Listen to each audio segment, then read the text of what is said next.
Definitely great to be up here or down here. So yeah.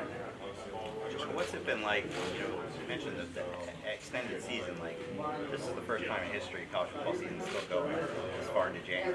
If you win, you got another. I personally put it in.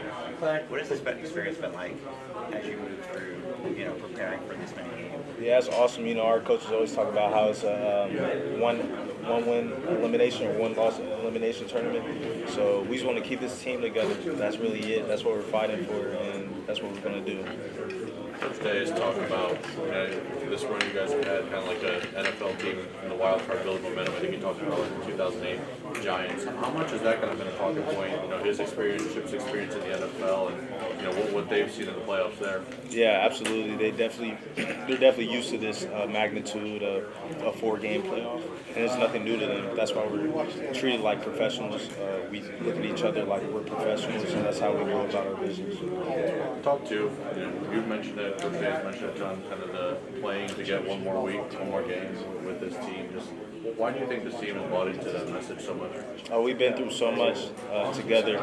We truly believe in Coach Day and his foundation, the culture, and everything. The seniors, we've been through so much. We just need one more week together. That's all I want is just one more week with the guys. Is there any extra motivation being back here at the Cotton Bowl after how last season ended? For sure. We want to get a W for sure because we definitely left with a bad taste in our mouths. That's why we all came back this year to get back in the Cotton Bowl and win. What stands out about these Texas receivers and the way they play?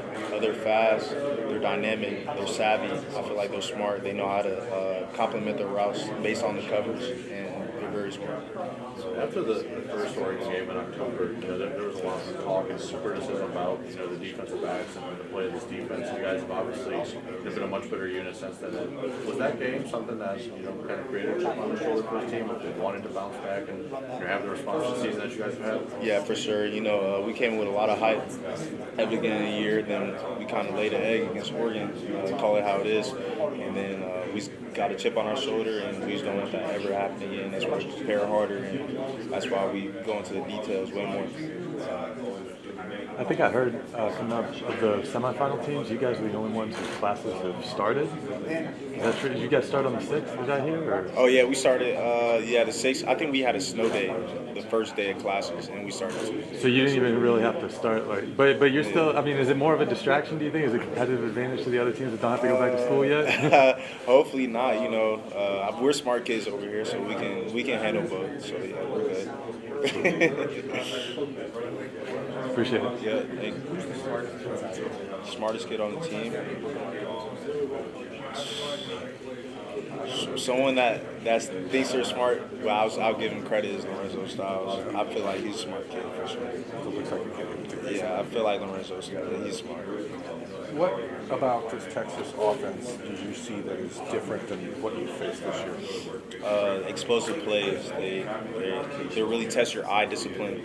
They're going to go out there, try to get some home run balls. They're going to test the DBs, and they will run the ball too. So there's full, ultimate balanced attack, and we got to go out there and stop their X plays. Have you, when you watch them on film, obviously you see Quinn, they like to throw it down the field. They like to push it with Quinn, especially to Golden and to Isaiah Bond. As you guys coming off of last week where Oregon probably came into that game wanting to do the same thing, but they didn't get a chance to with the pass rush the way it was and with you guys clamping down. How important is confidence for you against this? Because that's where they're going to try to test you. Yeah, we're extremely confident, but that's the preparation the coaches put us through, the workouts we've been through, the practices we've had, the stiff stuff that nobody's seen. That's why we can go out there and play confident and feel like we're the best because we've been through so much together and we know we prepared harder than everybody else. Kind of speaking to obviously a lot of guys decided to come back, turn down the NFL, turn down the portal. When you look at some of these guys, why do you think that they decided to recommit to this? We feel like this is the best culture in college football. We built our culture on fighting, and just fighting to be the best version of yourself every day. And we believe in Coach Day, and the culture, the blocko means everything to us, and we got to leave out of here with some hard work to show. That's what our mantra is. We've been through so much, we got to show something for our hard work. How do you integrate players into that culture when they first get on campus?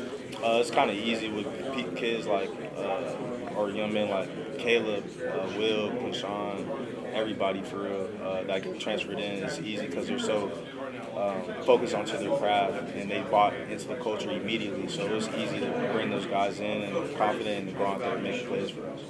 You know, you mentioned obviously somebody like Caleb coming in, right? Like, I mean, I'm sure for like some people might have thought that they were recruited over or thought that maybe they lost opportunities off that. How do you transition somebody like that in, both to help them be in a position to succeed, but also look out for yourself at the same time? Oh yeah, it's kind of an ultimate team goal. We just think we want to go out there and win a national championship. So whatever it takes, whoever we need to bring in to help us, and they definitely helped us down the road a lot. How do you think that Ohio State finds guys who, I guess, don't have these? Say what? How do you think that Ohio State finds guys who don't have sort of egos or demand snaps or demand catches or anything like that? I feel like you get that when you get here. You know, people out of high school, you get have this type of mentality when you come in, maybe a cockiness, but when you get there, it's not because everyone's the same like you. Everyone does the same exact thing as you because we go to the best school and we got the best athletes everywhere. So you come around great people and you realize you're not bigger than everybody else. Jordan, talking about coming out of high school, we're in Texas, and obviously Devin Sanchez has only been on campus for a little bit. Yeah. What is your first impression of him, what you've seen out of him in workouts, and how is he and that group of, I think there's 30 dudes who are new to the program that have joined the field in the last couple weeks. How have they adapted? Oh yeah, especially Devin. He's adapted very well. He takes his craft seriously. He's Coach, an you athlete, having fun true this athlete. season? That's what. Are you having fun? What I see when I first take on him. Enjoying- He also enjoying loves the his season? craft. He's also a technician. And the whole DB room, like Fahim Delane, Cody, all of them, they just take it very seriously, and that's what they did. And they're going to be easy for them to go into our culture.